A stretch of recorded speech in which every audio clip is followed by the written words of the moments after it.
and welcome to the EPRI Current. I'm your host, Samantha Gilman. Today, we're going to talk about EPRI's recent initiative, Climate Resilience and Adaptation Initiative, also called Climate READi. I'm joined by the director of Climate READi, Morgan Scott, and Andrea Staid, who recently joined EPRI as a senior technical leader supporting the initiative. Welcome to the show, ladies. Thank you. Thank you. So let's get started. First off, Morgan, we're coming up on the year anniversary of the launch of Climate READi. Can you tell us a little bit more about what the initiative is all about? Sure. And it's actually amazing to think that it's already been a year and really exciting. It's been incredible to watch us launch this initiative. So Climate READi, which stands for Resilience and Adaptation Initiative, was launched because we really saw a need to better understand how to assess vulnerability across the power system when we think about both extreme weather and the way that the climate is changing over the long term. And so we saw that there was this need for a consistent approach for power companies and their stakeholders to take in order to do this type of assessment and then use that to inform the decisions that they're going to make about investments to enhance resilience. So we launched Climate READi, and it has 3 different workstream components. The first workstream is really focused on how to characterize the climate hazard itself, right? So what's the climate data that's available, the quality of that data, and the suitability of that data to really assessing the power system itself. That feeds into workstream 2, which focuses at the asset level on these questions around exposure and vulnerability. So creating that framework to assess exposure and vulnerability, think about potential options to address and mitigate for those risks. And then also think for new assets, what do we need to be doing to design them today in order to operate for decades to come? And then that pulls into the final work stream, which really gets us into systems level thinking at a big picture scale, and also is intended to develop guidance to help prioritize decision making. So cost benefit analysis tools and guidance to really inform the investment decisions, not just considering the climate questions here, but also the many factors that power companies have to balance when they make decisions, right? Reliability, safety, flexibility, decarbonization commitments, equity and environmental justice, right? That list goes on, but they're all important things to balance when we're making these decisions. So that's what Climate READi is all about. And this comes to fruition with a framework at the end of the 3 years of the initiative. But we're also really committed to putting out deliverables and technical resources throughout the 3 years that companies and those in the industry can use to inform their assessment activities today. And I know that's what we're going to talk a little bit about today with one of the papers we recently put out. That's right. Great way to tee it up, Morgan. Thank you. So READi recently came out with a new white paper titled Cost and Benefits of Proactive Climate Adaptation in the Electric Sector. Andrea, I'd like you to tell us a little bit more about what this paper is about and why this was one of the first papers that came out of Climate READi. Sure. So this white paper actually compiles research from a number of studies that are looking to assess the value of proactive adaptation to climate change. We include a few examples from the electric sector, and we also bring in some studies that look at other infrastructure sectors as well, such as road networks, rail networks, and coastal properties subject to flooding. The studies that we highlight have a consistent and very strong findings when it comes to the evidence of proactive adaptation. For example, there's a study by Fant et al. Showing a 50% savings if you act proactively as opposed to assuming a static climate and being reactive. And there's also a study from the Canadian Climate Institute that finds even greater proportional savings, with 80% of damage costs being avoided with proactive adaptation. Wow. So these are big numbers, especially when you think about the raw damage costs are on the order of billions of dollars per year, looking out to mid-century and beyond. So I want to stop you there real quick. So I understand the concept of proactive investment, but what does proactive adaptation specifically mean? To put it simply, it means being forward-looking to prevent future damages as opposed to reacting only after damage has occurred. So what this can mean in practice is changing your design criteria to reflect the range of conditions that a component or an asset is expected to be exposed to based on future climate projections. Got it. And we're talking a lot about value and obviously resilience. It's in the title of READi. What is the value of resilience, though? Especially, we think about the communities and the customers who rely on reliable delivery of electricity. When they go to their light switch, whether it's bright and sunny outside or storming, they want that light to turn on. So what is the value of resilience? This is a complicated question with You're welcome. Complicated and multifaceted answer. But when you think about the power system, which is what we're focused on here, and resilience applies in many different areas outside of the power system as well. But the value, as you said, is really tied to customers having power when they want it or when they need it. And you can think about this in a couple of ways. So from a residential standpoint, this value is going to be different depending on the customer. It can vary, for example, based on whether a household has backup generation needed to ride through an outage, whether there are health-related dependencies on electricity, or whether the customer has resources needed to recover any losses incurred by an outage. So not only can it vary by customer, but it can also vary based on when and where that outage occurs. For example, a warm spring day is very different from the middle of a heat wave, and also how long it lasts, right? A 1-hour power outage is very different from a 3 or 4 day power outage that we sometimes see following hurricanes or other extreme events. And you can also think about resilience from a community perspective. So not only do customers need to have power in some cases, but we also have to consider the ability to maintain critical functions, such as keeping hospitals online and fire stations online and things of that nature. And, to be honest, it might be even more difficult to put a value on these because they are like truly essential services, right? Like how do you price that?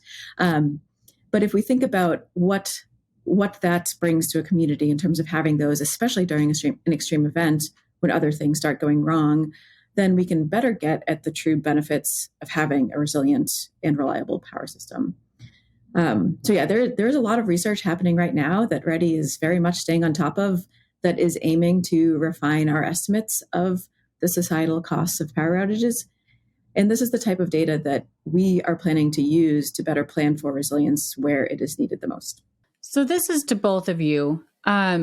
You mentioned earlier, Andrea, that there are a number of studies that are cited in this white paper who have been doing some research in this area, putting numbers to what could be saved by proactive adaptation and proactive investment. But where are there limitations and where are there gaps? And where is Climate READi going to come in and help create that complete picture? For the most part, these studies looked at widespread impacts across a region or a country. And so this alone meant that their ability to represent details of assets was not quite at the level that we'd like to see for an individual company analysis. These studies also assumed that the adaptation measures can be implemented, which is honestly something we see a lot of pushback on. And what this means is that regulators are going to approve such investments and that they can happen quickly and you'll be able to reap those benefits immediately. And of course, this is not always the case in practice. But I will say that one of the key limitations of these studies is one that actually helps our case. All of them have quite conservative estimates of the value of this adaptation itself. For one, they typically look only at damage costs and performance impacts. And this leaves out the societal impacts that we just talked about when it comes to truly valuing resilience from a customer and community perspective. So if these societal costs are included, then the benefits of adaptation just start to look significantly higher. The other factor in terms of limitations is that they consider only a subset of future climate hazards. And this is due to the fact that climate models, especially on a global scale, do not typically capture more localized weather events such as hurricanes, floods, or ice storms. And as we know from experience and as we've seen in the past, these events are often the most costly. So by improving our analysis in any one of these areas, then we feel that the case for proactive adaptation really only gets stronger. Climate READi is going to aim to fill all of these gaps if we can, and sort of work to prioritize which ones we think are most impactful. Yeah, Andrea put that so nicely. So I won't add too much more, but I think the one thing I do want to stress here is the value of resilience conversation is critically important and missing, right, in many respects. And I would suggest also we really need to be thinking about the future value of resilience as well, right? So not only is it difficult to understand what that societal value of resilience is now, but as society continues to depend more and more on electricity as a final fuel, as a result of electrification in order to meet decarbonization commitments, that value of resilience is only going to continue to increase, right? And so understanding the extent to which that increases, what that means, and then really thinking about this whole question is future looking, right? What do the projections tell us about what the future climate might look like? Well, now how do we become resilient to that? And how do we take that future value of resilience into that decision-making process, right? Those are all questions that we are exploring together in Climate READi. And we really need to think about, because we have to be forward thinking. We have to be thinking in the future in order to make these decisions today. Well, it sounds like there is a lot for us to work on as an organization and an industry with Climate READi. Morgan, last time I checked, were there 35 members of Climate READi? I'm really pleased to say that actually we're up to 37. So we're really lucky. We launched last year with 14 members, which was a really strong foundation. And over the past year, we've continued to grow that collaboration. And it's a great opportunity to have that kind of practitioner input into the development of the work. That's one of the critical aspects of this collaborative model we work on. It's also really valuable in terms of the type of conversation that we're able to foster, where there's a lot of good peer-to-peer exchange with EPRI representatives and subject matter experts, as well as others that we're bringing into this conversation. So speaking of the launch and our founding members, how did energy companies and the industry lead to this initiative, and what has the response been thus far? Yeah, well, so let's remember this research on grid resilience isn't new to EPRI, right? EPRI has been around for 50 years. We've been doing this research for over a decade. So we had a strong technical foundation to build upon, which is fantastic. Further, we were getting questions from members, right? This is where this comes from, is we were getting more and more questions from power companies saying, hey, we're having these extreme weather events, and we know we need to plan for them. We know we need to understand our system better. We're getting questions from our own stakeholders. What are the resources that are out there? We're getting more capable in terms of the science behind these climate projections and the way that we can understand local climate hazards, right? There are regional questions here, and some of these impacts are hyper-local in the way that we need to think about them. And more than ever before, we can actually understand that because of advancements in this modeling and the way that we can downscale and localize data. So we were getting a lot of questions, and that's why we knew that, we can take this work further. We can create this initiative that will build upon the foundation of work we have, but accelerate it by coming together and bringing together a large collaborative. And that's what we've done, right? So we mentioned the 37 power companies. We're talking with others. I look forward to that number growing. But the other side of the collaboration is with what we call our Climate READi Affinity Group. So we recognize that there are organizations with a wide variety of experience and expertise that are not power companies, but can really enhance the value of this effort, the conversations, and the framework development itself. And so we've been really focused on how do we bring those voices to the table. And today our affinity group has over 30 organizations that are a part of that. So that includes the regulatory community, right? So we're really pleased that we've been engaging with NARUC and bringing in regulators to the conversation. It includes the national labs, right? We're starting work with, and I'm really excited about some workshops that we're going to be announcing soon in partnership with the national labs. So a little tease there. It includes NOAA. So some of you might have seen that we signed an MOU with NOAA last summer. That's going to be an amazing partnership as we really have NOAA that has all of these tools and resources, and they can help us to fill some of the data gaps that we identify. It includes codes and standards bodies, academia, environmental NGOs, right? Consultants. There's a wide variety of types of organizations that are coming to the table. And that's what really excites me too, is that this framework is going to be so well informed because of that perspective that we're bringing to the table. So I think that will really enhance what we're doing here in the end.